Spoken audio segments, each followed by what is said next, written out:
Miss হবে না আপনার পছন্দের টিভি শো। দেখুন জি5 অ্যাপে একদম ফ্রি।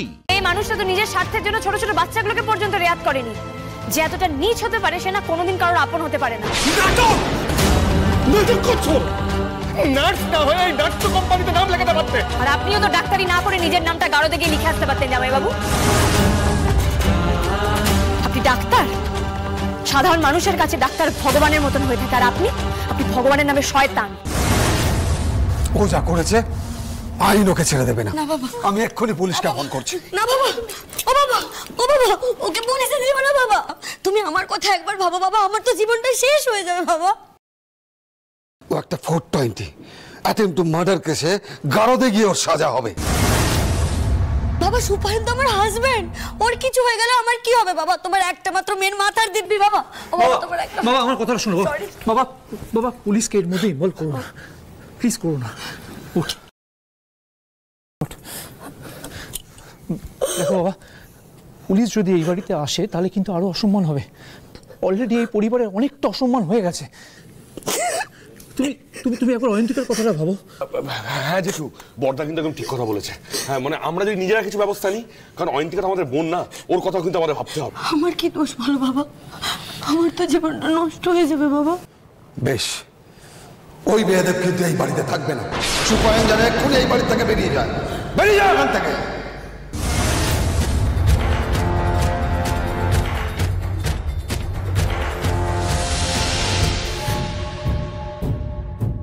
আমাকে বাড়ি ছাড়া করতে চাইছো তুমি? কি বললে? শয়তান? আমি শয়তান? এবার তাহলে দেখবে শয়তানি কাকে বলে। শেষ করে দেবো আমি তোমাকে, আমি শেষ করে দেবো। এই তুমি এখন আনন্দের সাথে কি কথা বলছো? পরিস্থিতি বুঝতে পারছো না? বাবার পাওয়া ধরে ক্ষমা চাও, যাও। কি হলো? আমার কথা শুনতে পাচ্ছ না? যাও না, ক্ষমা চাও বাবার কাছে গিয়ে। চিতাও শিকারের দিকে ছুটে যাওয়ার আগে দুপা পিছিয়ে যায়। আমাকেও দরকার হলে তাই করতে হবে। আমার বাবাকে যে শেষ করেছে তাকে শেষ করতে হলে তার আশেপাশেই থাকতে হবে। এই সিস্টেমের পার্ট হয়ে অনিরুদ্ধ লাহিড়ীকে সব দিক থেকে ধ্বংস করব।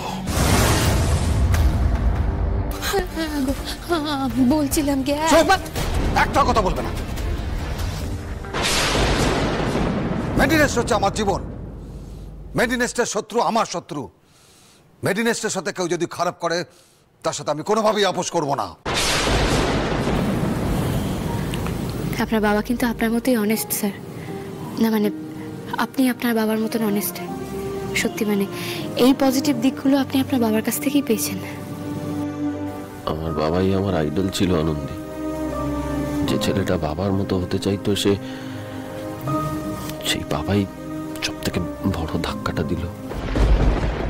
জি5 ডাউনলোড করুন আর সব এপিসোড দেখুন একদম ফ্রি।